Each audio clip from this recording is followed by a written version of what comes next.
أعوذ بالله من الشيطان الرجيم بسم الله الرحمن الرحيم الحمد لله رب العالمين والصلاة والسلام على رسولنا محمد وعلى آله وصحبه أجمعين سبحانك لا علم لنا إلا ما علمتنا إنك أنت العليم الحكيم سبحانك لا فهم لنا إلا ما فهمتنا إنك أنت الجواد الكريم رب اشرح لي صدري ويسر لي أمري واحلل عقدة من لساني يفقهوا قولي وأفوض أمري إلى الله إن الله بصير بالعباد. Muhterem Müslümanlar, bizler her daim vaazlarda olsun, hutbelerde olsun, her daim ana baba hakkı hakkında pek çok şeyler anlatıldı, laf edildi, konuşuldu. Şimdi ana baba hakkı var, burada evlat hakkı var. Ana babanın vazifesi de var. Baba çağanın da vazifesi var. Burada ana babanın da vazifesi var. Ana baban ne yapmak gerek? Boyunun borcu nedir? Allah Teala o ana babaya ne emretken, ne soracak? Bunlar da var. Çünkü bugünün balaları yarının ana babası endi. Bugün bala çağı olan insan yarın ana baba oluyor. Ve böyle dünya Adem peygamberden belli kıyamet gece böyle devam edecek. Onun için bizler bu dünyada evlat olganda, bala çağı olganda ana babamızın hakkını bilmek gerek. Ana babamızın karşısında bizim vazifelerimiz nedir? Bunları bilmek gerek, yapmak gerek. Ana baba olan son da evlatlarımızın karşısında bizim vazifelerimiz nedir? Onu yapmak gerek. Elbette bir adam hem evlat hem ana baba olmak mümkün. Eğer olsun ana babası da yaşay olsa o hem ozu da daha evlat sayılır çünkü o ana babası da yaşay ama ozun da daha ballar olsa hem ana babalık yapar hem o ana babasına da evlatlık yapar olacak. Doğru mu? Demek ki ana baba hakkı var, ana baba vazifesi var. Burada evlatlara karşı, evlatların nispeten vazifeler vardır. Baba çağı bu Allah Teala'nın bir nimetidir. Allah Teala'nın nimetleri sonsuzdur. Sonu yoktur. Ne kadar saysak sayarak sonu yoktur. İnsan bu nimetlerin bir kısmını bu dünyada kullanıyor. Hepsini değil.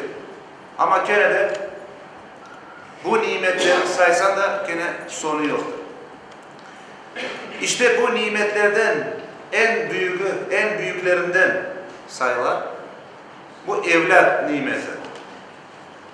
Bu Allah Teala'nın insanlara vergen lütfudur. Ana babaya bir emanettir. Evlat. Allah Teala Kur'an-ı Kerim bir ayetinde değil ki sizlerini sınamak için bazılarınıza kız evlatlar verirdik diye. Bazılarınıza erkek evlatlar verirdik diye. Bazılarınızda evlat vermeyip kısır olur diye. Bala çagasız olur diye. Ve herkesten böylelikle sınav bakar. Allah Teala evlat verip sınar, burada evlat vermeyip sınar. Vermegeni de imtihan, vergeni de imtihan. İşte evlat bu herkesin beklenen bir şeyidir. Bu dünyada yaşaganda insan elbette hepsimiz 100 yıl evvelsi hiçbirimiz yok edik bu dünyada. Ama şimdi varız. Küçük balaydık. Küçük bala neye okşay? Küçük bala bir şey ekilmegen bir tarla gibi. Ne eksen o olacak. Ya da böyle bir gips gibi böyle gips yaptın ama bir forma vermedin, bir şekil vermedin. Nasıl bir şekil versen o gipsinin öyle şekil olur, doğru mu? Eline ya da hamurdan nasıl şekil versem o şekil olur. İşte küçük bala da öyledir. ona ana baba ona nasıl şekil verse, ne öğretse, nasıl yetiştirse öyle kalır. Toprağa ne ekse onu alırsın. Tertemiz toprağa ne eksen onu alırsın. Buğday yekip de mısır almazsın. Buğday yeksen buğday alırsın. Ne? Onun için bala da böyledir, küçük bala da böyledir. Ana baba eğer balaya küçüklüğünde İslam'ı öğretse, Müslümanlığı öğretse o bala Müslüman olur. Ana baba küçüklüğünde balaya Hristiyanlığı öğretse o bala Hristiyan olur. Yahudilik öğretse Yahudi olur. Dinsizlik öğretse dinsiz olur. Ana baba onu nasıl şekil verse, nasıl yetiştirse küçüklüğünde o bala öyle olur. Ama biz bilemiz ki doğulgan bala İslam fıtratının doğar, Müslüman olup doğur. Bir bala doğulsa o bala İslam'a göre Müslümandır. Vefat etse Müslüman mezarlığına gömülmek mümkün, cenaze namaz kılmak mümkün, her şey. Bu küçük bala, küçük yeni doğulgan herkes Müslümandır. Çünkü Peygamberimiz ayetler, doğulgan bala Müslüman olup doğulur. Daha sonra ana babası onu ya Hristiyanlaştırır, ya çufutlaştırır, ya da ateşke tapıngan insan yapar. Ve böyle başka dinlerge çevirir. Ana baba o elinden temiz o Müslüman balasını, o elinden küçük olganda onu o tarafa yola başına aylandırır. Kur'an-ı Kerim'in bir ayetinde Allah Teala böyle buyuruyor. Bismillahirrahmanirrahim. Ya eyyühellezine amenu. Ey benim Müslüman kullarım. De. Bu kim? Adem peygamberden başlayıp kıyamete kadar gelecek olan bütün Müslümanlar. Allah'ın emrine boysungan insanlar.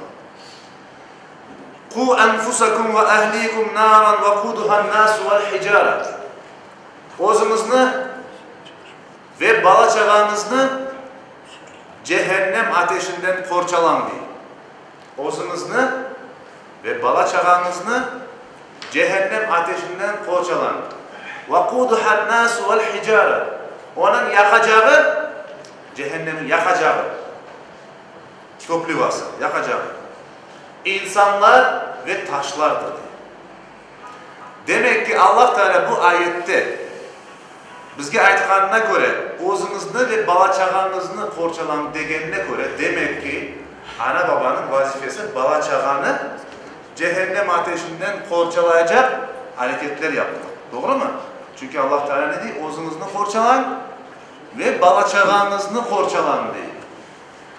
Demek ki ana babaya Allah Teala bazı vazifelerini yükleyip koyunlar.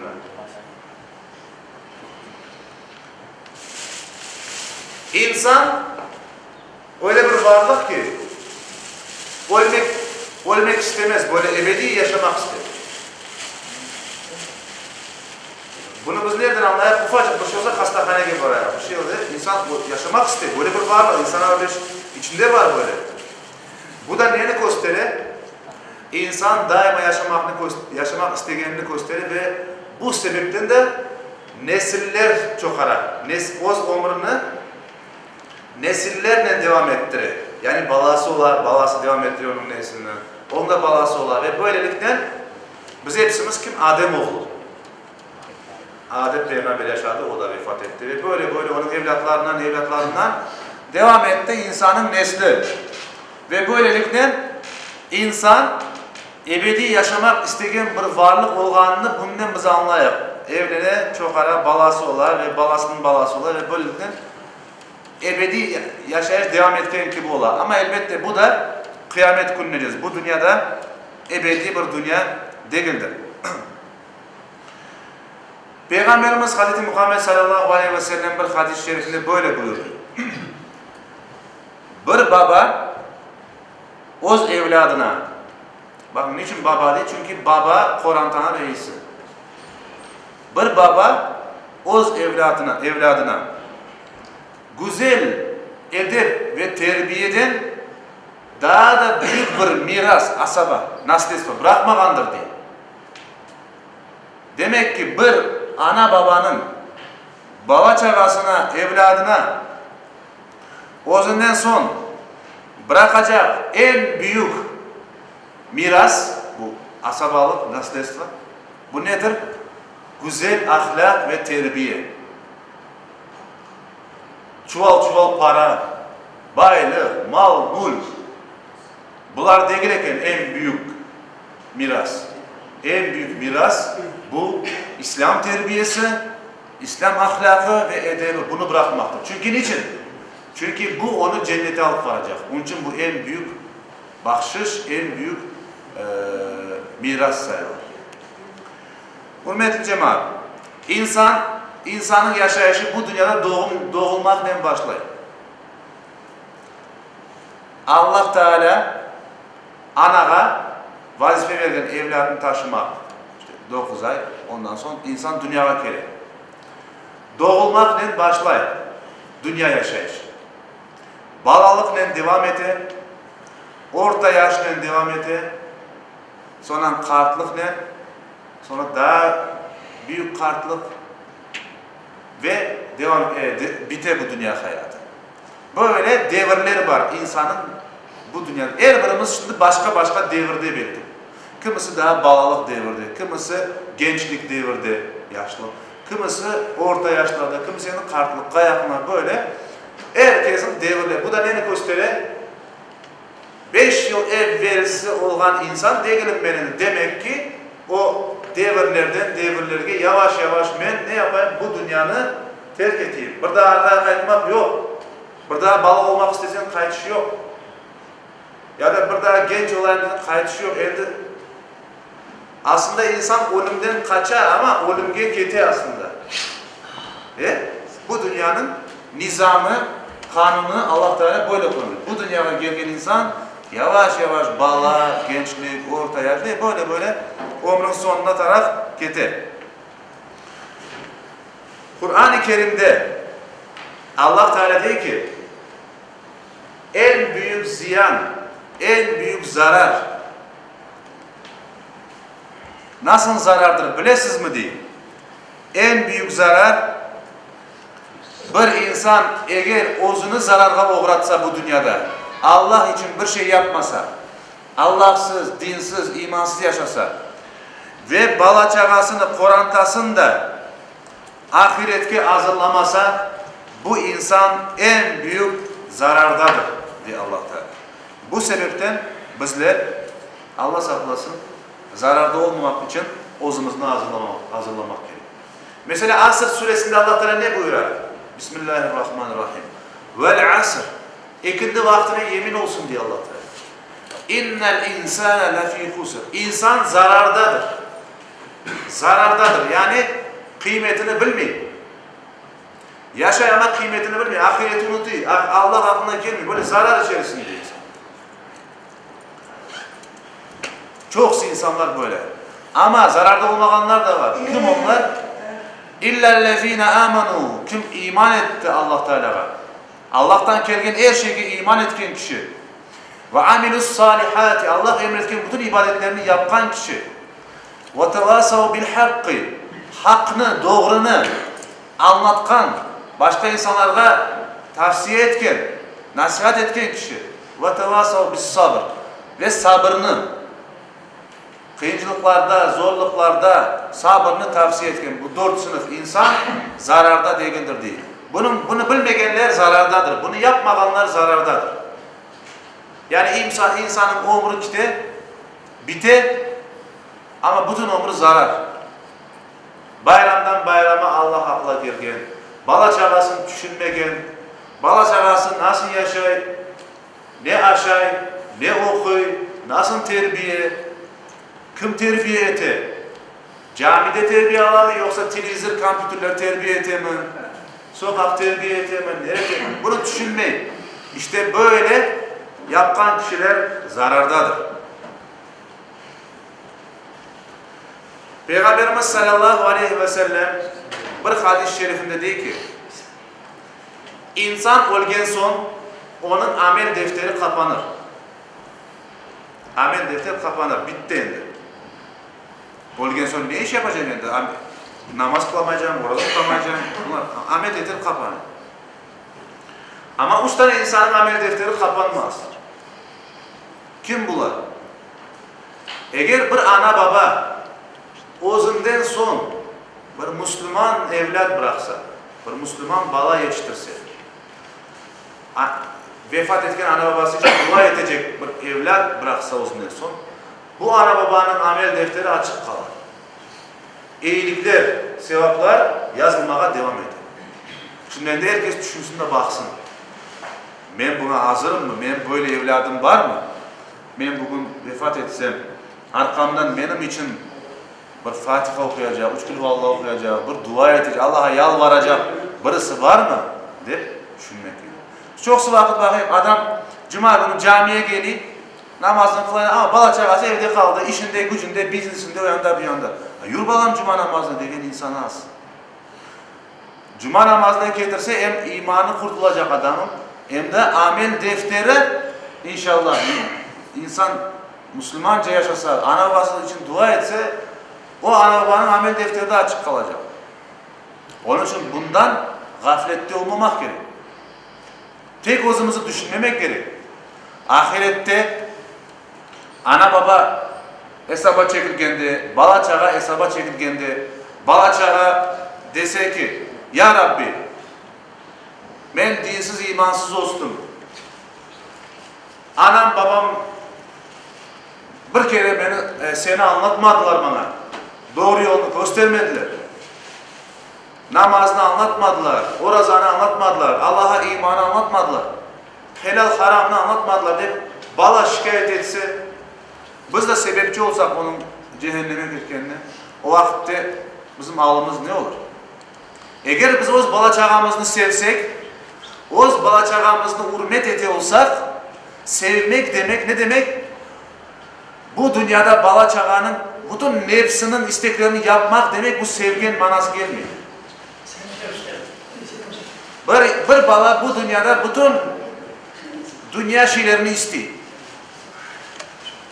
Diskoteka varmak istiyor, içki içmek istiyor, yaman yolga varmak, ana baba da güzel görünmek için yaxşı balam, al, para da al, cebine de bunu da al, ne yap? Böylelikle balağa hiçbir şeyge men, balağa karşı çıkmayayım, balağın bütün dediklerini yapayım da sevgilimi göstereyim der belli. Böyle yapsam bala da beni sever, ben de onu severim der belli. Ama sevgi bu değil. Balanı sevmek, ben az evvelde hadiste ne ettim? En büyük miras, babanın balağa bırakan en büyük miras. İslam terbiye ve edebidir. İslam terbiyesini ve edebini bırakmak. Eğer bizler oz ana babamızını, oz bala çağamızını seviyorsak, biz onların hem bu dünyasını hem de ahiretini düşünmek gerekir. Bir insan ozunu düşünüp tek. Bala çağası yaşı vakti gelse yapar. Kart olsa yapar. Pensiyona çıksa yapar. Deyip düşünse. Ya o bala çağa ikinci gün kazada geçinse, bir yerden yıkılıp ölse ne yapsa? Sonra ne olacak? Ana baba vazifesini yap bulamadım. Bala imansız gitti. Ne namaz, ne niyaz, ne cuma, ne 5 vakit, bir şey yok. Pensiya çıksa yaparsın, yapar deyip beklegenler. İşte bunun için hürmetli cemaat, bizler eğer öz bala çağamızını seviyorsak, Allah'ını sevdirmek gerek. Peygamberini sevdirmek gerek. Ve Allah Teala'yı sevgini nasıl gösterecek? Onun emirlerini yapıp. Ben Allah'ını sevim ama onun aytkanlarını yapmam. Böyle olmaz. Bir insanını seviyorsa biz ne yapar? Ona hürmet etkenimizde bütün aytkan lafların sözlerini yapar. Demek bir insan Allah Teala'nı seviyorsa, Allah Teala'nı seveyim dese, onun degenlerini daha da çok yapmak gerek. Daha da çok Allah Teala'ya boysunmak gerek. İşte bizler bala çağalarımıza başta Allah sevgisini, Peygamber sevgisini, Kur'an sevgisini ve umumi olarak din sevgisini aşılamak, yerleştirmek gerek. İşte o vakitte bizler öz balamızını gerçekten de sevgenimizni gösterir. Yoksa balana en son arabanı alıp ver, maşinanı. Balana istesen kat kat evler yap. Her gün yer urba alıp ver. Ev altınlarla, nelerle doldur bütün. Yok. Hepsi dünyalı. O bu dünyada belki tersine bunlar daha zarar olacak ona. Bak bu kadar baylık içinde, israf içinde yaşadığında belki daha zarar olacak. Onun için bizler o bu dünyada hem özümüz için, hem bala çağamız için neler daha faydalı olacak öyle şeylerini toplamak ve balalarımıza da anlatmak gerek. Onun için Allah Teala ne diyor? Özümüzü ve bala çağamızı cehennem ateşinden korçalan. Çünkü onun yakacağı insanlar ve taşlardır. Hürmetli cemaat, elbette ki ana babanın vazifeleri hakkında anlatayım. Bala çağalarına nispeten ana babanın vazifesi nedir? Her daim bizler anlatayım. Balaların ana babalarına vazifeleri. Ananı babanı hürmet etmek gerek, itaat etmek. Ama bazı vakitte bizler ana babalar azıcık düşünmeye gerek. Ya doğru, ben balamdan bularını bekleyeyim. Balam böyle olmak gerek, hürmet etmek gerek, saygı göstermek gerek. Böyle. Ama o bir tarafında düşünmek gerek. Ya benim de vazifelerim var mı bala çağaya? Ben neler yapmak gerekim? İslamiyet bunu da bildirgen. Ve bu vazifelerini yapmazsak biz de Allah-u Teala'nın karşısında hesap vereceğiz. Mesela ana babanın vazifesi ta evlenmeden evvel babadan başlar. Evlenmeden evvel güzel Müslüman bir ana saylamak. O olacak bala çağasına güzel bir Müslüman ana saylamak. Buradan başlar. Ana karnından değil, ondan da evvel bir erkek kişi, bir baba güzel Müslüman bir kadın saylayıp ondan başlar. Çünkü ona bağlı gelecek neslin, ana terbiyeti, ona bağlı gelecek neslin vaziyeti. Bir İslam alimi oz bala çağasına degen ki, ey balalarım, ben size küçüklüğünüzde de yaxşılık yaptım.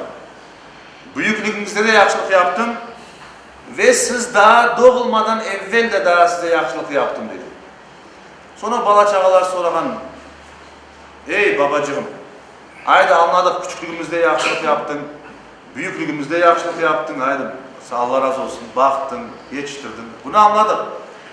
Ya biz bu dünyada daha olmaganda, sen bize daha nasıl yaxşılık yaptın degende, size öyle bir ana sayladım ki, başka hiç kimse sizin ananızdan bir laf atıp olamaz, bir yaman söz aytıp olamaz, size böyle bir ana sayladım dedi. İslam alimi. Demek ki bu çok pek bir mühim bir şey. Evlenmeden o güne saylamak. Elbette ki evlat ananın karnında olganda ana elal aşamak gerek. Ve buna bağlı da babanın kazanganı rızkı. O da helal yoldan kazanmak gerek. Çünkü bunlar bala çağanın terbiyesine, bala çağanın geleceğine, bazı vakitte bakasın, küçücük bala daha laf etmeye bilmiyor, daha bir şey yapmıyor ama böyle aynıcılıklar yapıyor ya da bir şeyler yapıyor. Allah Allah, bu yaşta bunu kim öğretti buna daha? Nereden biliyor bu bala? Kim öğretecek? Ana babasına, birinci ana babasına bakmak gerek.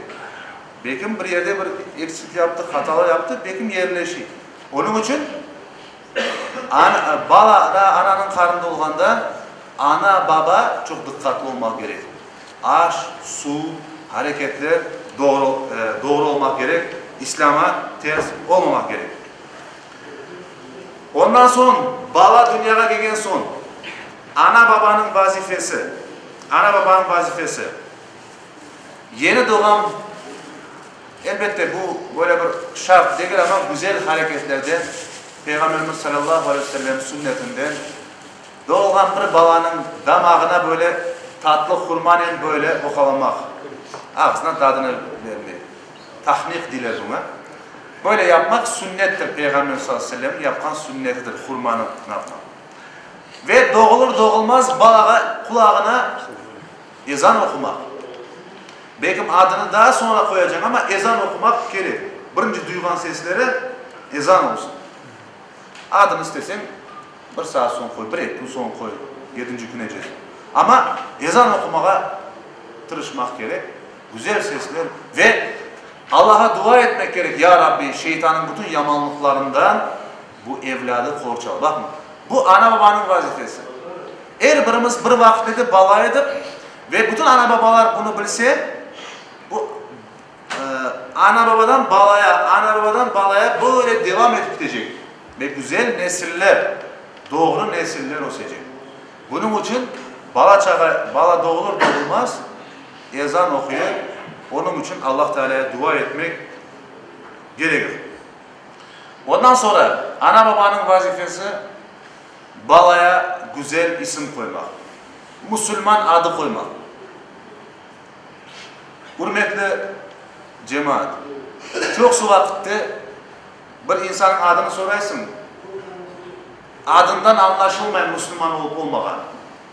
Bir insanın adını sorganda adından Müslüman olganı anlaşılmak gerek. Ama ne yazık ki günümüzde güzel adlar eski adlar olup kaldı endi. Manasız olmayacak adları saylap ne yapıp böyle şey yapar. İslam'daki, Müslümanlıktaki adlar, bunlar çok terin manalı. Bunlar eski değil, aslında daha her vakit yeni olan, manalı ve her daim dünyanın neresinde olsan ol, Müslüman adı olarak bilinir. Ama sen bazı adlar koyarsın, belki uzun halkın arasında belki anlarlar Müslüman olganını ama dünyanın başka bir yerine vardığın vakit, mesela adını koyarsın Lenur deyip ama belki Kırım'da anlarlar senin Kırım Tatar olganını.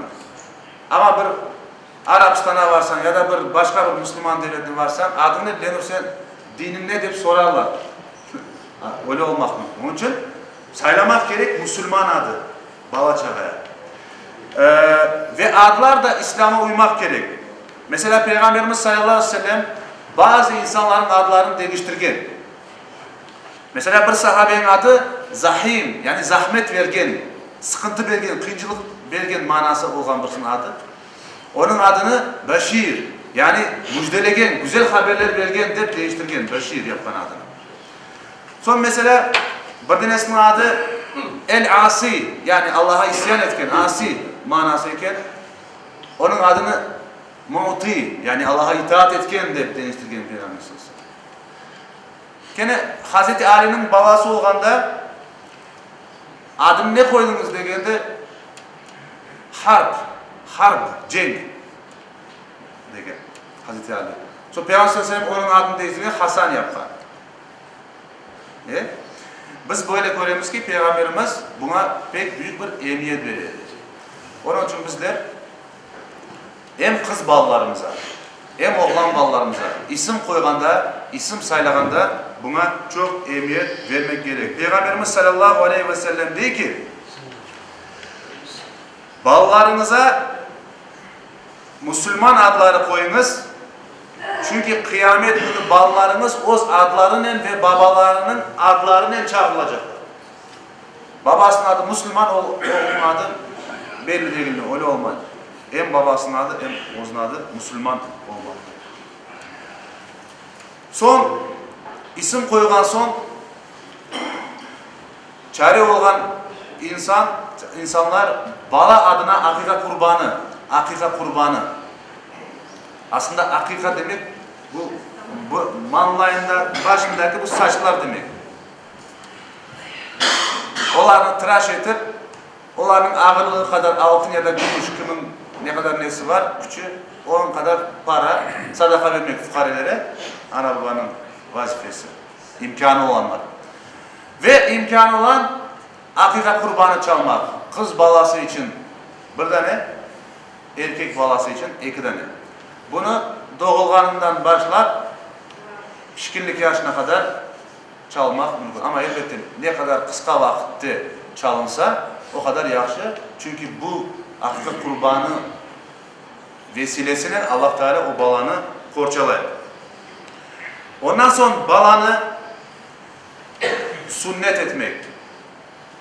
İslamiyet'in. Elbette bir insan Müslüman olacak olsa sünnet etmek farzdır degen bir şey yoktur. Yani bir insan la ilahe illallah dese o Müslümandır. Ama sünnet ne için gerektir? Sünnet İslam'ın temizliğine bağlı bir şey. İslam'da bütün ibadetler, hareketler temizliğe bağlıdır. Sünnetsiz insan da temiz olamaz. Onun için temizlik bu pek mühim bir şeydir. Sünnet etmek falan. Bu da doğulgandan başlar. Pişkinlik yaşına kadar sünnet etmek gerek. Ne kadar tez yapılsa o kadar yaxşıdır, doğrudur. Ondan sonra balanı terbiye etmek. Eğer bir Müslüman ana baba balasına Müslüman terbiyesi vermek gerek. Kur'an-ı Kerim'de Allah Teala buyuruyor ki Bismillahirrahmanirrahim. İnnemâ emvâlukum ve evlâdukum fitne. Ey insanlar! Sizin mallarınız degende sığırlarınız değil, bütün varlıklarınız, sizin mal mülkleriniz de, sizin bala çağalarınız da sizin için bir imtihandır. Allah onlarla sizi sınab bakar. Peygamberimiz bir hadiste deyir ki Allah Teala çufutlarını kadınlarla sınab bakkanıdır. Benim ümmetimi de mal ile, mülk ile, para ile sınayacak diyor. Elbette o bir sınavlar da var ama en mühim şey mal, mülk, zenginliktir. Bununla beraber evlat. Kur'an-ı Kerim'de Allah Teala aytkanı gibi evlatlarınız ne sınayacak? Bir evladının hastalığına razı olmay ana baba. Bir doktor gerek gibi bakmasa o doktora açıklanıyor. Balasına zarar geldiğini istemiyor. Bir yerine bir tiken batkanını, bir kan çıkkanına razı olmay. Ya nasıl cehennem ateşine kirgenler razı olacak? Cehennem ateşine kirgenler elbette gönül razı olmaz, istemez kimse. Öyle olsa demek ki ona hazırlık yapmak gerek. Öyleyse bala çağaya bunu anlatmak, bunu öğretmek gerek. Balanı terbiye etmek gerek. Balağa küçüklükten başlayıp bizim akidemizle yani imanla bağlı meseleler, ibadetle bağlı meseleler balağa küçük yaştan öğretilmek gerek. Onun anlayacak derecesine göre. Balağa ahlak ve terbiyeyle, edeple, özümüz yapıp balağa öğretmek gerek. Bak ana baba bunu en başta ozu yapacak. Ana baba ozu sigaret çekip de balasına sigaret çekme diyemez. Dese de o bala çeker. Çünkü ozu aytkanını yapmayın. Onun için bir şey tesirli olmak için bir insan aytacak, aytkanını da yapacak. Yoksa Kur'an-ı Kerim'de Allah Teala ne diyor? Bismillahirrahmanirrahim. Lima taquluna ma la tef'alun. Niçin özünüz yapmagan şeylerini aytasınız yapın der. Kebira maqtan indallahi en taqulu ma la tef'alun. Allah katında özünüz aytıp da yapmagan şeyinin günahı pek balabandır diyor. Öyleyse ne yapacağımız? Özüm yapmayın, başkalarını da anlatmayın. Yok. Başkalarını anlatacağım, özüm de yapacağım. En birinci Allah Teala Peygamberimizge ne etti? En yakınlarını tembihele, en yakınlarını uyandır. Yakınlarından başladı. Çünkü insanla en çok dinlegen yakınları olarak, umumi olarak. O için yakınlarından başlamak ve bu daireni daha da genişletmek her birimizin bölümü olur. Bala çağalarımızı camilerge alıştırmak gerek. Balağa tertip, nizam ve dinini öğretmek istedim. Balalarını camilerge alıştırmak.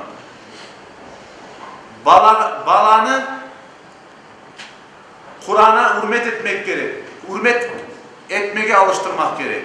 Camilerge hürmet etmeye alıştırmak gerek. Ve dinimizin mukaddes sayılan şeylerine hürmet etmesini öğretmek gerek. Böylelikle küçük bala küçüklükten böyle başlar. Büyük olgan son ana baba eğer balası yanlış yolda olsa, balası yanlışlar yapay olsa ana baba o'zidan başka kimseyi kabahatlamasın. Ana baba en birinci o'zi kabahatlasın. Ama elbette ki bakın böyle vaziyetler de olur. Ana baba anlattı ama bala dinlemedi, yapmadı. Böyle de olur. Nuh peygamberin aleyhisselam. Oğlu dinlemedi. Öyle de olmak mümkün. Burada mühim olan ana babanın anlatması, bildirmesi, gayret göstermesi. İnşallah Allah Teala istese kalbine, yüreğine imanını nasip eder. Bir Müslüman ballarına güzel muamele etmek gerek. Ballarına bağırıp, çağırıp, urup, yok. Tatlı sözle, güzel sözle, bala çağanıp, bala gibi anlamak gerek. Peygamber sallallahu aleyhi ve sellem sünnetine baksak, en mülayim insan, en yumuşak insan, bala çağalarını bir derecede sevgen, birisini daha çok sevip, birisini daha az sevmegen, hepsini bir derecede. Çünkü ballar öyle ki, ballar eğer görse, Allah, sonki cümlelerimde inşallah söyleyeyim de, saygılı cemaat, ana babanın sonki vazifesi, bala çağasına bu da evlendirmek. Evlendirirken de ana baba dikkat etmek gerek, kızını evlendirecek olsa, dindar, mümin bir erkekle evlendirmek. Erkek balasını evlendirecek olsa, dindar, mümin bir kızla evlendirmeye tırışmak gerek.